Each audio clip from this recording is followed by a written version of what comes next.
ଜୟ ଗୁରୁ। ବନ୍ଧୁଗଣ ଆସନ୍ତୁ ନାରୀର ନୀତିର ଆଉ ଗୋଟିଏ ଅମୂଲ୍ୟ ବାଣୀକୁ ଆମେ ହୃଦୟରେ ଧାରଣ କରିବା। ଆଜିର ବାଣୀ ସଂଖ୍ୟା 10। ଭାବ, ଭାଷା ଓ କର୍ମ।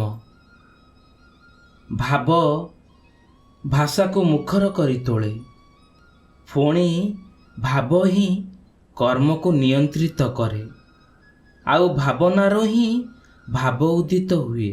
ଅତଏବ ତୁମର ଭାବନାକୁ ଯେତେ ସୁନ୍ଦର, ସୁଶୃଙ୍ଖଳ, ସହଜ, ଅବିରୋଧ ଓ ଉନ୍ନତ ଧରଣର କରିବ, ତୁମର ଭାଷା, ବ୍ୟବହାର ଓ କର୍ମ କୁଶଳତା ମଧ୍ୟ ସେହିପରି ସୁନ୍ଦର, ଅବିରୋଧ ଓ ଉନ୍ନତ ଧରଣର ହେବ। ଶ୍ରୀ ଶ୍ରୀ ଠାକୁର ଏହି ଭାବବାଣୀଟିର ମୂଳ ମର୍ମ ବୁଝାଇ କହୁଛନ୍ତି, ଭାବନା ହେଉଛି ମୂଳ, ଭାବ ତାହାର ଫଳ, ଭାଷା ଓ କର୍ମ ତାହାର ପ୍ରକାଶ।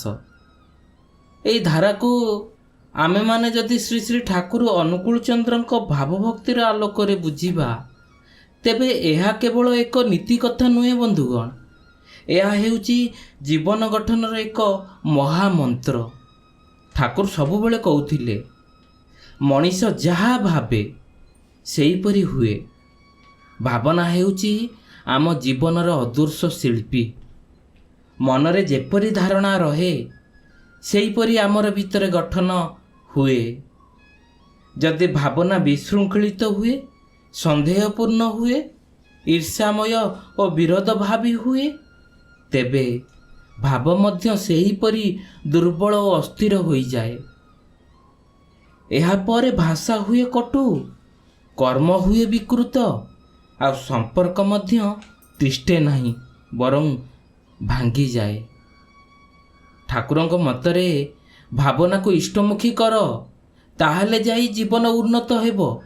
ଅର୍ଥାତ୍ ଭାବନାର ଦିଗ ଯଦି ଉନ୍ନତିମୁଖୀ ହୁଏ, ଇଷ୍ଟନିଷ୍ଠ ଓ ସେବାମୂଳକ ହୁଏ, ତେବେ ସେହି ଭାବନାରୁ ଯେ ଭାବ ଉଦିତ ହୁଏ, ସେଥିରେ ଶାନ୍ତି, ସ୍ନେହ ଓ ସମନ୍ୱୟତା ରହେ। ଭାବ ଭାଷାକୁ ମୁଖର କରି ତୋଳେ, ଏହା ଗଭୀର ସତ୍ୟ। ମଣିଷ ଯେପରି ଭାବେ ସେହିପରି କହେ। ମନରେ ସେହି ସ୍ନେହ ଯଦି ରହିଯାଏ, ଭାଷା ହୁଏ କୋମଳ। ମନରେ ଯଦି ଦ୍ୱେଷ ରହିଥାଏ, ଭାଷା ହୁଏ କଟୁ। ଠାକୁର ଭକ୍ତମାନଙ୍କୁ ଶିଖାଇଥିଲେ, କଥା କହିବା ପୂର୍ବରୁ ମନକୁ ସଜାଇ ନିଅ, କାରଣ ଅସଜଡ଼ା ମନରୁ ଯାହା ବାହାରେ ସେଥିରେ ଅନୁତାପ ରହେ, କିନ୍ତୁ ଭାବ ମନରୁ ଯାହା ବାହାରେ ସେଥିରେ ଆଶୀର୍ବାଦ ରହେ। କିନ୍ତୁ ଶୁଦ୍ଧ ମନରୁ ଯାହା ବାହାରେ ସେଥିରେ ଆଶୀର୍ବାଦ ରହେ। ଯେ ମନ ଇଷ୍ଟ ଚିନ୍ତାରେ ପୂର୍ଣ୍ଣ, ସେହି ମନର ଭାଷା ସ୍ୱତଃ ସୁମଧୁର ହୋଇଯାଏ। ତେଣୁ ଠାକୁରଙ୍କ ଭକ୍ତମାନଙ୍କର ଭାଷାରେ ଲକ୍ଷ୍ୟ କରାଯାଏ ଏକ ଅଦୃଶ୍ୟ ଆକର୍ଷଣ ଦେଖାଯାଏ। ସେଥିରେ ଦୟା, ନମ୍ରତା ଓ ସତ୍ୟର ପ୍ରକାଶ ରହେ। ଭାବ କର୍ମର ନିୟନ୍ତ୍ରକ। ଭାବ କେବଳ କଥାରେ ନୁହେଁ, କର୍ମରେ ମଧ୍ୟ ପ୍ରକାଶ ପାଏ। ଠାକୁର କହୁଥିଲେ, ଭାବ ବିନା କର୍ମ ଶୂନ୍ୟ, ଇଷ୍ଟଭାବଯୁକ୍ତ କର୍ମ ହେଉଛି ପରମ ସେବା। ଯଦି କର୍ମର ପଛରେ ଶୁଦ୍ଧ ଭାବ ରହେ, ସେହି କର୍ମ ଲୋକକୁ ଉନ୍ନତିମୁଖୀ କରେ। କିନ୍ତୁ ଯଦି କର୍ମର ପଛରେ ଅହଙ୍କାର ବା ନିଜର ସ୍ୱାର୍ଥ ଲୁଚି ରହେ, ସେହି କର୍ମ ଫଳପ୍ରଦ ହୁଏ ନାହିଁ। ଏହି କାରଣରୁ ଭାବକୁ ଶୁଦ୍ଧ କରିବା ଆବଶ୍ୟକ। ଭାବ ଯଦି ଅବିରୋଧ ହୁଏ, ସୁଶୃଙ୍ଖଳ ଓ ସହଜ ହୁଏ, କର୍ମ ମଧ୍ୟ ସମନ୍ୱିତ ହୁଏ। ଏହା ହିଁ ଠାକୁରଙ୍କ ଅବିରୋଧ ଧର୍ମର ମୂଳ। ଏଠି ପ୍ରଶ୍ନ ଆସେ, ଭାବନାକୁ ସୁନ୍ଦର କରିବା କିପରି? ଠାକୁରଙ୍କ ଶିକ୍ଷା ଅନୁସାରେ ବନ୍ଧୁଗଣ, ଇଷ୍ଟ ସ୍ମରଣ, ନିୟମିତ ଭାବେ ଇଷ୍ଟଙ୍କୁ ସ୍ମରଣ କରିବା, ନାମ ଜପ, ନାମରେ ମନକୁ ନିବିଡ଼ କରିବା, ସତ୍ସଙ୍ଗ, ଉନ୍ନତି ଚିନ୍ତା ଓ ଭଲ ଲୋକଙ୍କ ସହ ମିଳାମିଶା କରିବା, ସେବା, ଶୁଶ୍ରୂଷା ଅନ୍ୟମାନଙ୍କ ଭିତରେ ଉନ୍ନତିର ନିଜ ଆନନ୍ଦ ଉପଭୋଗ କରିବା। ଯେତେବେଳେ ଏହି ଭାବନା ଇଷ୍ଟମୁଖୀ ହୁଏ, ସେଥିରୁ ଉଦିତ ଭାବ ହୁଏ ନିର୍ମଳ। ଏହି ଭାବରେ ଭାଷା ହୁଏ ସତ୍ୟପୂର୍ଣ୍ଣ ଓ କର୍ମ ହୁଏ ଦକ୍ଷ। ଠାକୁରଙ୍କ ମତରେ ଭାବନାକୁ ସୁନ୍ଦର, ସୁଶୃଙ୍ଖଳ, ସହଜ, ଅବିରୋଧ ଓ ଉନ୍ନତ ଧରଣର କରିବ। ଏହାର ଅର୍ଥ ହେଉଛି ଭାବନା ଏମିତି ହେଉ ଯେଉଁଥିରେ ସମନ୍ୱୟତା ରହେ। ନିଜର ଲାଭ ନୁହେଁ, ସମସ୍ତଙ୍କର ମଙ୍ଗଳ ହେଉ। ମୁରୁ ଆମେ ପର୍ଯ୍ୟନ୍ତ ଯିବା ହିଁ ଉନ୍ନତି।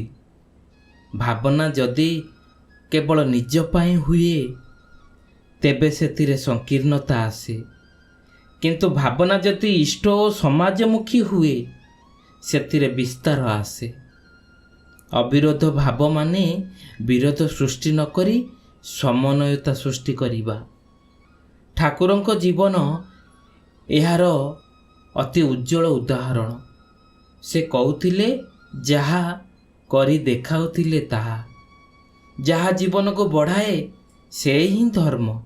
ଯାହା ଜୀବନର ଉନ୍ନତିକୁ ଅବନତିରେ ଆଣିଥୁଏ ସେ ହିଁ ଅଧର୍ମ। ଯଦି ଆମ ଭାବନା ଅନ୍ୟକୁ କ୍ଷତି ପହଞ୍ଚାଏ, ଆଘାତ କରେ, ସେଇ ଭାବ ଅଧର୍ମମୟ। କିନ୍ତୁ ଯଦି ଭାବନା ଅନ୍ୟକୁ ବଢ଼ାଏ, ସମ୍ମାନ ଦିଏ, ତାର ଉନ୍ନତି ଚାହେଁ, ସେଇ ଭାବ ଧର୍ମମୟ। ଅତଏବ ଭାବନାରେ ଅବିରୋଧ ଆଣିବା ମାନେ ମନକୁ ଦେଶରୁ ମୁକ୍ତ କରିବା, ଅହଙ୍କାରରୁ ମୁକ୍ତ କରିବା, ଈର୍ଷାରୁ ତ୍ରାହି ପାଇବା। ଭକ୍ତି ମାନେ କେବଳ ଭଜନ ବା ପୂଜା ନୁହେଁ। ଭକ୍ତି ମାନେ ହେଉଛି ଇଷ୍ଟ ପ୍ରତି ସେଇ ପ୍ରେମ, ଆତ୍ମସମର୍ପଣ ଭାବ।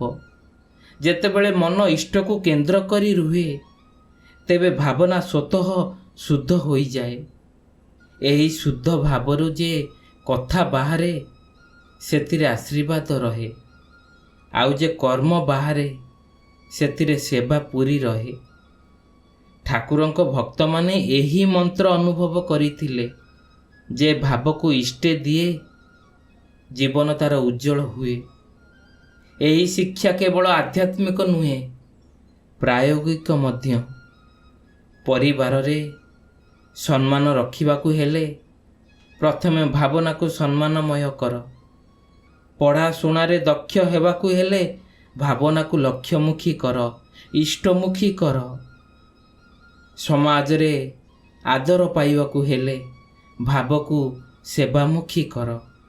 ଯେତେବେଳେ ଭାବନା ସଠିକ୍ ଦିଗରେ ଧାଏଁ, ଭାଷା ସ୍ୱତଃ ମଧୁର ହୋଇ ଉଠେ, ବ୍ୟବହାର ସୁନ୍ଦର ହୁଏ, କର୍ମକୁଶଳତା ଉନ୍ନତି ଆଡ଼କୁ ଧାଏଁ। ଏହିପରି ଭାବନା ହେଉଛି ଏକ ବୀଜ, ଭାବ ହେଉଛି ତାର ଅଙ୍କୁର, ଭାଷା ହେଉଛି ତାର ପୁଷ୍ପ, କର୍ମ ହେଉଛି ସେହି ଫଳ। ଯଦି ବୀଜ ସୁସ୍ଥ ସୁନ୍ଦର ହୋଇ ଗଢ଼ା ହୁଏ, ତେବେ ଗଛ ମଧ୍ୟ ସୁସ୍ଥ ହୁଏ, ଆଉ କର୍ମ ମଧ୍ୟ ସୁନ୍ଦର ହୁଏ। ଠାକୁରଙ୍କ ଭାବଭକ୍ତି ଆମକୁ ଏଇଆ ଶିଖାଏ, ମନକୁ ସଦା ଇଷ୍ଟମୁଖୀ କର, ଭାବକୁ ଅବିରୋଧ କର, ଭାଷାକୁ ସତ୍ୟମୟ କର, ମଧୁର କର, କର୍ମକୁ ସେବାମୟ କର। ତେବେ ହିଁ ଜୀବନ ତୁମର ସୁନ୍ଦର, ସୁଶୃଙ୍ଖଳ, ସହଜ ଓ ଉନ୍ନତ ଧରଣର ହେବ। ଏହା ହିଁ ଭାବର ସାଧନା, ଏହା ହିଁ ଭକ୍ତିର ପରିପକ୍ୱତା, ଏହା ହିଁ ମଣିଷ ହେବାର ସାର୍ଥକତା। ହଁ ବନ୍ଧୁଗଣ, ଆଜିର ଏହି ଶିକ୍ଷଣୀୟ ବିଷୟବସ୍ତୁଟି ଆପଣମାନଙ୍କୁ ଭଲ ଲାଗିଲେ এই ଭିଡ଼ିଓଟିକୁ ଲାଇକ୍ଟିଏ କରନ୍ତୁ। କମେଣ୍ଟ ସେକ୍ସନରେ ଜୟଗୁରୁ ଲେଖି ଜଣାନ୍ତୁ। ଏପର୍ଯ୍ୟନ୍ତ ଯଦି ଜୟଗୁରୁ ପ୍ରାର୍ଥନା ଚ୍ୟାନେଲକୁ ସବସ୍କ୍ରାଇବ୍ କରିନାହାନ୍ତି, ତାହେଲେ ଶୀଘ୍ର ସବସ୍କ୍ରାଇବ୍ କରିଦିଅନ୍ତୁ। ପାଖରେ ଥିବା ବେଲ୍ ନୋଟିଫିକେସନର ଅଲ୍ ବଟନକୁ ଦବାନ୍ତୁ, ତାକି କାଲି ଠିକ୍ ଏହି ସମୟରେ ଏହାର ପରବର୍ତ୍ତୀ ବାଣୀଟିଏ ନେଇ ଆସିବୁ। ସେ ପର୍ଯ୍ୟନ୍ତ ରହିଲୁ। ଜୟ ଗୁରୁ, ବନ୍ଦେ ପୁରୁଷୋତ୍ତମ।